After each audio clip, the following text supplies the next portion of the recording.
Hello. आज हम बात करेंगे एक ऐसे वीरांगना की जिसको हमारे भारतीय इतिहास में इग्नोर कर दिया गया। तो बेसिकली ऐसे वीरों को याद करने के लिए हम लोगों ने अपने यूट्यूब पर एक नया सेगमेंट शुरू किया है, इंडियाज अनसंग हीरोज। ऐसे हीरोज जिनको भारत ने इग्नोर कर दिया, हम भूल चुके हैं। शायद हमने से कई लोगों ने इस वीरांगना का नाम कभी सुना भी नहीं होगा। तो चलिए आज हम स्टार्ट करते हैं अपना पहला वीडियो, जिसमें हम बात करने वाले हैं झलकारी बाई की। मेरा नाम आनंद कुमार है। पेशे से मैं एक इंजीनियर हूँ और एक महारत्ना कंपनी में काम करता हूँ। और पैरेलली मैं चाहता हूँ कि मैं अपनी सोसाइटी को कुछ अवेयरनेस स्प्रेड करूँ। तो इसी सिलसिले में मैंने एक नया सेगमेंट स्टार्ट किया, जैसा कि मैं अभी बोल चुका हूँ पहले ही। तो झलकारी बाई बेसिकली एक ऐसी वीरांगना थी जिनका जन्म झांसी के पास वाले गाँव में हुआ था और उनका जन्म 22 नवंबर सन 1830 को हुआ था।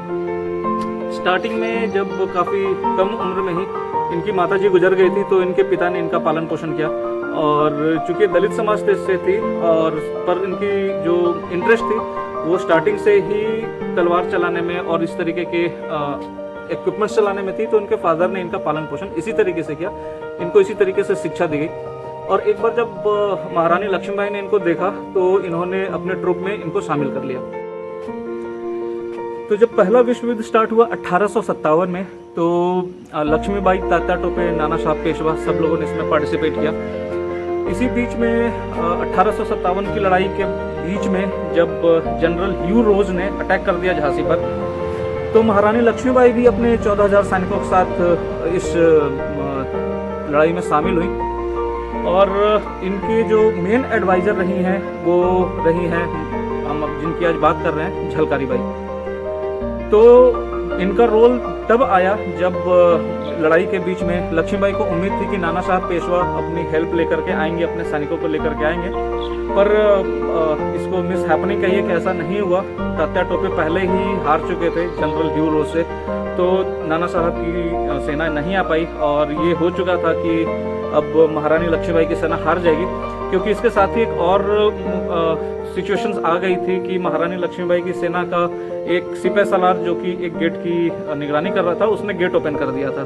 तो अंग्रेजों की सेना झांसी के किले में एंटर कर गई थी और अब कोई चांस बचा नहीं था महारानी लक्ष्मीबाई के पास। तो इनको एडवाइस किया गया कि ये किले से दूर भाग जाएं।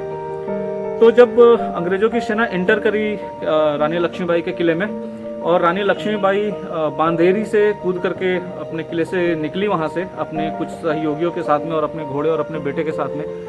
तो इसी टाइम पर जो एक इम्पॉर्टेंट रोल प्ले किया था ये महारानी लक्ष्मीबाई की जो सहयोगी थी झलकारी बाई, ये जनरल ह्यू रोज की कैंप में घुस गई और इन्होंने अनाउंस कर दिया कि मैं रानी लक्ष्मीबाई हूँ।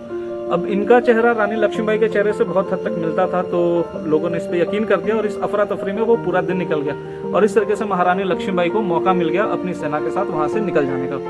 तो इस तरीके से एक अपनी जान देने के बाद और रानी लक्ष्मीबाई की जान बचाने के बाद उनको इतना समय देने के लिए कि वो वहां से सेफली निकल जाए, इनको बुंदेलखंड के लोग काफ़ी हद तक याद रखते हैं। कोली समाज के लोग आज भी इनकी डेथ डे को शहीद दिवस के तौर पे मनाते हैं। और अब जब भी यहाँ जाएंगे, झांसी के किले में जाएंगे, तो झांसी के किले में एक 5 महलों वाला 5 फ्लोर का एक बिल्डिंग है। वो बिल्डिंग पूरा डेडिकेटेड है झलकारी देवी के लिए। तो आप कभी भी झांसी के किले में जाए तो 2 इंटरेस्टिंग चीज़ है वहाँ पर। एक तो बांधेरी स्टेशन जहाँ से रानी लक्ष्मीबाई जंप करी थी, वो एक आइडेंटिफाइड एरिया है, वहाँ पर आपको दूर से ही दिख जाएगी। और एक पंचमहल है जहाँ पर झलकारी देवी की पूरी हिस्ट्री लिखी हुई है। आप कभी भी झांसी के किले में जाएं तो इस वीरांगना को एक बार जरूर याद करें और हमारे चैनल को सब्सक्राइब करें, लाइक करें और इस सेगमेंट के साथ जुड़े रहें, ताकि मैं भी ऐसे लोगों को याद करूं जिनको हम अभी तक नहीं जानते और मेरे साथ आप लोग भी उनको याद करें। Thank you.